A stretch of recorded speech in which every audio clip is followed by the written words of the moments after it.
नमस्कार। आज हम यहाँ पर एनसीईआरटी का क्लास 5 का हिंदी का चैप्टर पढ़ रहे हैं। स्वामी की दादी। बैठक और भोजन कक्ष के बीच कम हवादार अंधेरे गलियारे की बंद सी कोठरी में स्वामीनाथन की दादी अपने सारे सामान के साथ रहती थी। उनका सामान था 5 दरियों, 3 चादरों, 5 तकियों वाला भारी भरकम बिस्तर, पटसन के रेशे का बना एक वर्गाकार बक्सा और लकड़ी का एक छोटा बक्सा जिसमें तांबे के सिक्के, इलायची, लौंग और सुपारी पड़े रहते थे। रात के भोजन के बाद स्वामीनाथन दादी के पास उनकी गोद में सिर रखे लौंग इलायची की गंध भरे वातावरण में अपने को बहुत प्रसन्न और सुरक्षित महसूस कर रहा था। बड़ी प्रसन्नता से भरकर वह बोला, ओह दादी, तुम नहीं जानती राजम कितनी ऊंची चीज है। उसने दादी को राजम और मणि की पहले दुश्मनी और फिर दोस्ती की कहानी कह सुनाई। तुम्हें पता है उसके पास सचमुच की पुलिस की वर्दी है। स्वामीनाथन बोला, सच? उसे पुलिस की वर्दी क्यों चाहिए? दादी ने पूछा। उसके पिता पुलिस अधीक्षक हैं। वह यहाँ की पुलिस के सबसे बड़े अफसर हैं। दादी काफ़ी प्रभावित हुई। उनका सच में काफ़ी बड़ा दफ्तर होगा, उन्होंने कहा। फिर उन्होंने उन दिनों की कहानी सुनानी शुरू की जब स्वामीनाथन के दादा रौबदार सब मजिस्ट्रेट थे, जिनके दफ्तर में पुलिस वाले कांपते हुए खड़े रहते थे। उनसे डरकर खूंखार से खूंखार डाकू तक भाग खड़े होते थे। स्वामीनाथन अधीर होकर उनकी कहानी खत्म होने का इंतजार करने लगा, लेकिन दादी बोलती ही गई, इधर उधर भटकती हुई और अलग अलग समय पर घटी घटनाओं को गड्ढ-मड्ढ करती हुई। बस काफ़ी है दादी, उसने रूखे स्वर में कहा। मैं तुम्हें राजम के बारे में कुछ बताना चाहता हूँ। जानती हो उसे गणित में कितने नंबर मिलते हैं? सारे नंबर मिलते होंगे, है ना? दादी ने पूछा। अरे नहीं, उसे 100 में से 90 मिलते हैं। चलो अच्छा है, लेकिन तुम्हें भी मेहनत करके उसकी तरह नंबर लेने चाहिए। तुम्हें पता है, तुम्हारे दादा कभी कभी ऐसे उत्तर लिखते थे कि परीक्षकों को भी चकित कर देते थे। किसी सवाल का जवाब देने में वे दूसरों के मुकाबले 10वां हिस्सा वक्त लेते थे और फिर उनके जवाब इतने शानदार होते थे कि कभी कभी उनके अध्यापक उन्हें 200 नंबर तक दे देते थे।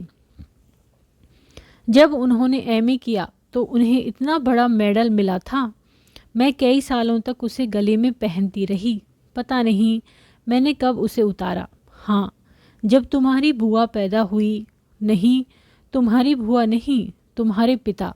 याद आया, तब बच्चा 10 दिन का था। अरे नहीं, मैंने पहले ठीक कहा था। तुम्हारी बुआ ही पैदा हुई थी। पता है वह मेडल अब कहाँ है? मैंने वह तुम्हारी बुआ को दिया और उस बेवकूफ़ ने उसे गलवा कर 4 चूड़ियाँ बनवा ली, और वह भी इतनी मामूली सी चूड़ियाँ की। मैं हमेशा कहती रही हूँ कि हमारे परिवार में उस जैसा महामूर्ख कोई नहीं। और अब बस भी करो दादी, तुम बेकार की पुरानी कहानियाँ सुनाती रहती हो। क्या तुम राजम के बारे में नहीं सुनना चाहती? हाँ हाँ बोलो। दादी, जब राजम छोटा सा लड़का था तो उसने शेर मारा था। सच? बड़ा बहादुर लड़का है।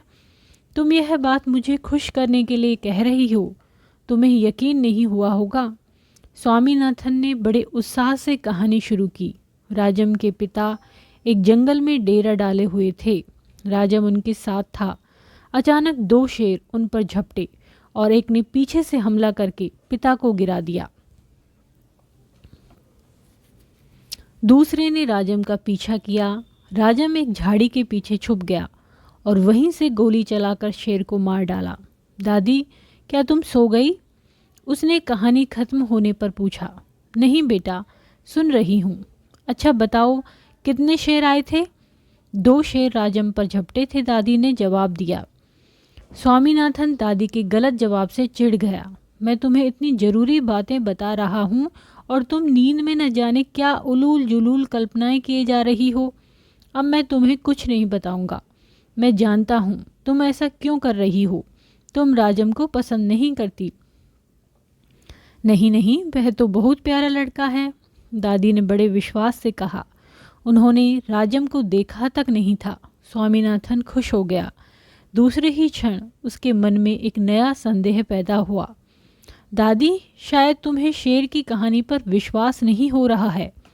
मैं एक एक शब्द पर विश्वास करती हूँ, दादी ने स्वर में मिठास भरकर कहा।